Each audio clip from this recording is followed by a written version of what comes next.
TNN T V کی بین الاقوامی خبروں کے ساتھ میں ہوں لارب خان۔ جمعرات کے روز ٹورنٹو میں موسلا دھار بارش کا امکان ہے، جبکہ آنے والے دنوں میں شہر میں شدید گرمی کا امکان ہے۔ مزید جانیں گے اس رپورٹ میں۔ ٹورنٹو اور GTA کے لیے گرج چمک کے طوفان کی وارننگ ختم ہو گئی ہے، تاہم جنوبی اونٹاریو کے کچھ علاقوں میں بارش کی وارننگ برقرار ہے۔ اس دوران جمعرات کے روز شہر میں موسلا دھار بارش کا امکان ہے، جبکہ آنے والے دنوں میں شہر میں شدید گرمی کا امکان ہے۔ انوائرمنٹ کینیڈا نے ایک ایسے سسٹم کی وجہ سے خطرناک طوفان سے خبردار کیا تھا جو جنوب مغربی اونٹاریو میں آگے بڑھ رہا تھا اور تیز ہوائیں اور تیز بارشیں ہونے کا امکان تھا۔ Barrie, Collingwood, Orillia, Midland, Grey Bruce, Huron Perth, London Middlesex, Waterloo Wellington کے لیے بارش کی وارننگ اب بھی نافذ العمل ہے اور ان علاقوں میں آدھی رات تک 50 ملی میٹر تک گرنے کا امکان ہے۔ صوبائی پولیس کا کہنا ہے کہ انہیں فرکس کے علاقے میں طوفان سے ہونے والے نقصانات کی کالیں موصول ہوئی ہیں، جن میں درختوں کے گرنے کی اطلاعات موصول ہوئی ہیں، تاہم اس میں کوئی تشویشناک بات نہیں ہے۔ گرینڈ ریور کنزرویشن اتھارٹی کا کہنا ہے کہ بدھ کے روز اس علاقے میں آنے والے موسمی نظام نے ایلورا گورج کنزرویشن ایریا میں درختوں کو نمایاں نقصان پہنچایا۔ ہائیڈرو ون نے کہا کہ تیز ہوا اور گرج چمک کے نتیجے میں 9,000 صارفین بجلی سے محروم ہیں۔ روس کے خلاف کینیڈا کی تازہ ترین پابندیوں کا ہدف ان فوجی یونٹوں کے ارکان ہیں جن پر گزشتہ موسم بہار میں کیف کے باہر شہریوں کے قتل عام کا الزام ہے۔ مزید جانیں گے اس رپورٹ میں۔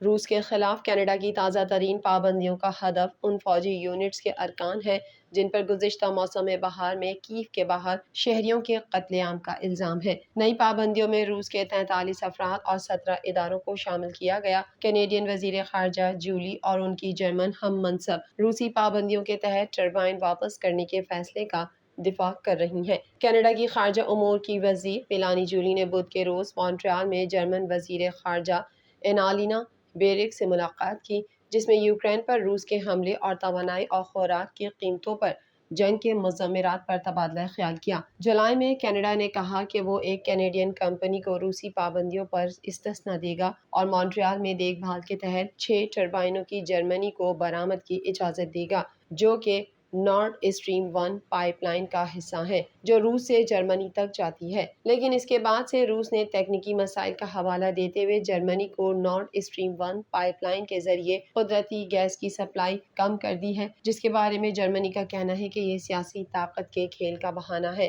جولی نے کہا کہ اب یہ واضح ہو گیا ہے کہ پرتن توانائی کے بہاؤ کو یورپی ممالک میں ہتھیار بنا رہے ہیں۔ دنیا ان کے کھیل کو دیکھتی ہے۔ پریس کانفرنس کے دوران جولی نے اس بات کی بھی تردید کی کہ ان کے یا ان کے عملے کے پاس کیف میں کینیڈا کے سفارت خانے میں یوکرائنی عملے کے ارکان کو براہ راست خطرے کے بارے میں کوئی مخصوص معلومات تھیں۔ ان کا کہنا تھا کہ ہم نے وہ سب کچھ کیا ہے جس کی ضرورت تھی، جیسا کہ ایسے حالات میں اپنے مقامی طور پر مصروف عملے کی حفاظت کے لیے۔ جولی نے مزید کہا کہ حملے کے دن وہ یوکرین میں ہمارے اعلیٰ ترین کینیڈین سفارتکار لاریسا گالزرا سفیر کے ساتھ فون پر تھیں تاکہ اس بات کو یقینی بنایا جا سکے کہ عملے کے ساتھ اچھا برتاؤ کیا گیا ہے۔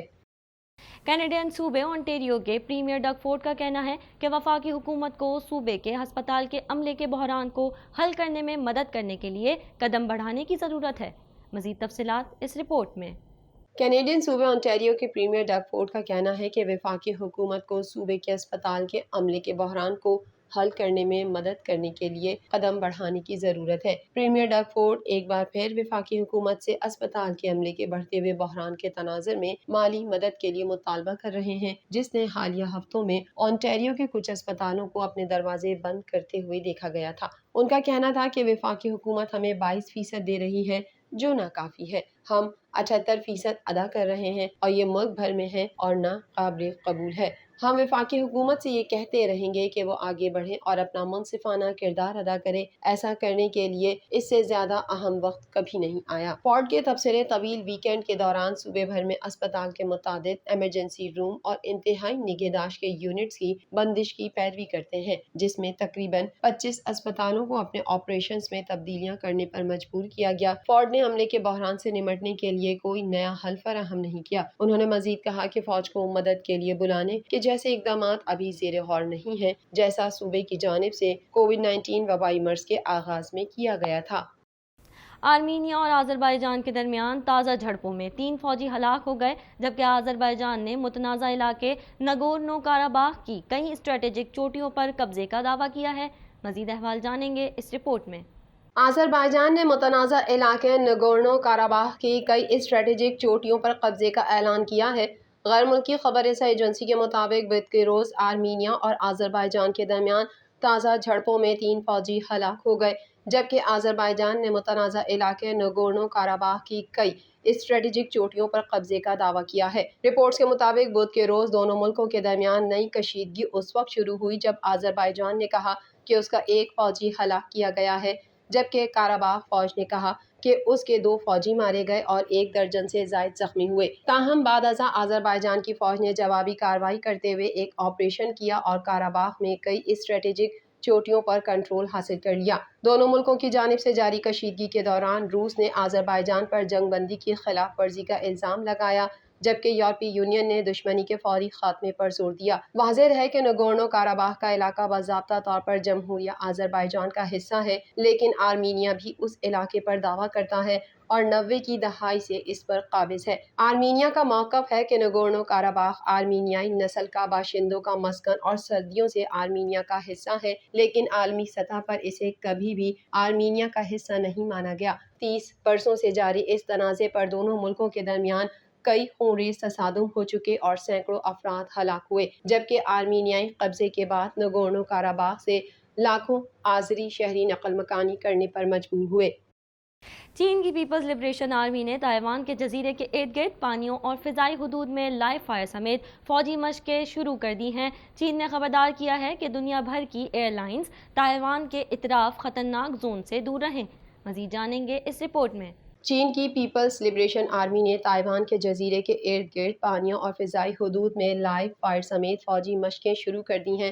چین نے خبردار کیا ہے کہ دنیا بھر کی ایئر لائنز تائیوان کے اطراف خطرناک زون سے دور رہیں۔ چینی وزیر خارجہ نے امریکی ایوان نمائندگان کی اسپیکر نینسی پیلوسی کے دورہ تائیوان کو مسخرہ خیز، غیر ذمہ دارانہ اور انتہائی غیر معقول قرار دے دیا۔ چین کے سرکاری میڈیا کے مطابق بڑے پیمانے پر شروع ہونے والی عسکری سرگرمیوں میں لائیو فائر اور دیگر فوجی مشقیں شامل ہوں گی، جس کا آغاز مقامی وقت کے مطابق جمعرات کی دوپہر کو ہوا اور یہ مشقیں آئندہ اتوار کی دوپہر تک جاری رہیں گی۔ میڈیا ذرائع کے مطابق بعض مقامات پر چینی فوجی مشقیں تائیوان کے ساحلی علاقے سے صرف چند کلومیٹر کے فاصلے پر ہوں گی۔ چین کی جانب سے غیر معمولی فوجی مشقیں امریکی ایوان نمائندگان کی اسپیکر نینسی پیلوسی کے دورہ تائیوان کے بعد شروع ہوئی ہیں۔ اس متنازع دورے پر چین کی جانب سے شدید مذمت کی گئی ہے، جبکہ چین نے امریکی سفیر کو طلب کر کے اپنا احتجاج بھی ریکارڈ کرایا تھا۔ چین نے نینسی پیلوسی کے دورے سے قبل متنبہ کیا تھا کہ اگر امریکی ایوان نمائندگان کی اسپیکر نینسی پیلوسی نے تائیوان کا دورہ کیا تو فوج کو متحرک کر دے گا۔ ترجمان چینی دفتر خارجہ کے مطابق نینسی پیلوسی کا دورہ تائیوان چین کی خود مختاری اور آزادی کو چیلنج کرنا ہے۔ ایسی صورت میں چین کی طرف سے سخت رد عمل کا سامنا کرنا پڑے گا۔ دوسری جانب تائیوان نے چینی فوجی مشقوں کی مذمت کرتے ہوئے اسے اقوام متحدہ کے قوانین کی خلاف ورزی قرار دیا ہے۔ تائیوان نے خبردار کیا کہ یہ چین کی جانب سے بڑے پیمانے پر شروع ہونے والی عسکری سرگرمی علاقائی سلامتی کے لیے خطرہ بن سکتی ہے۔ ترجمان وزارت دفاع نے پریس کانفرنس میں اسے بین الاقوامی نظام کو چیلنج کرنے کے مترادف قرار دیا ہے۔ افغانستان میں توانائی کے شعبے کے سربراہ فرحاد محمودی نے کہا ہے کہ پچھلے سال کی سب سے بڑی کامیابی یہ ہے کہ ہم نے توانائی میں 100 میگا واٹ کا اضافہ کیا۔ یہ توانائی صوبہ ہلمند کے کچکی ڈیم سے حاصل کی گئی۔ مزید احوال جانیں گے اس رپورٹ میں۔ افغان حکومت ملک میں توانائی کے بحران کے حل کے لیے پرامید ہے۔ افغانستان کی وزارت پانی و توانائی کا کہنا ہے کہ انہوں نے ایک سال میں 100 میگا واٹ بجلی کا اضافہ کیا ہے۔ افغانستان میں سالانہ کامیابی کے حوالے سے پریس کانفرنس منعقد کی گئی۔ پریس کانفرنس میں وزارت پانی و توانائی اور قومی محکمہ برائے توانائی افغانستان کے اعلیٰ حکام نے شرکت کی۔ افغانستان کی وزارت پانی و توانائی نجیب الرحمان عمر نے پریس کانفرنس کرتے ہوئے کہا ہے کہ افغانستان نے ایک سال میں 100 میگا واٹ بجلی کا اضافہ کیا ہے۔ افغانستان 80% بجلی بیرون ملک سے درآمد کرتا ہے۔ وزارت کا کہنا ہے کہ وہ اندرونی طور پر بجلی پیدا کرنے کی کوشش کر رہی ہے۔ اس وقت پانی کے ساتھ ڈیموں پر کام ہو رہا ہے۔ مذکورہ وزارت کا کہنا ہے کہ کچھ مسائل ہیں اور ان کے حل کی امید ہے۔ نائب وزیر نجیب الرحمان عمر کا مزید کہنا تھا کہ ہمارے پاس اب بجلی پیدا کرنے کے لیے پانی کے 20 بڑے ڈیم ہیں۔ پانی کے ساتھ ڈیموں پر کام جاری ہے اور جلد ہی استعمال کے لیے تیار ہو جائیں گے۔ توانائی کے شعبے کے سربراہ فرحات محمودی نے پریس کانفرنس سے خطاب کرتے ہوئے کہا کہ بجلی کی پیداواری کا کام دوبارہ شروع ہو گیا ہے۔ پچھلے سال کی سب سے بڑی کامیابی یہ ہے کہ ہم نے توانائی میں 100 میگا واٹ کا اضافہ کیا ہے۔ یہ توانائی صوبہ ہلمند کے کجکی ڈیم سے حاصل کی گئی۔ TNN TV کے نیوز بلیٹن سے فی الوقت اتنا ہی۔ مزید خبروں اور اپڈیٹس کے لیے دیکھتے رہیے TNN TV۔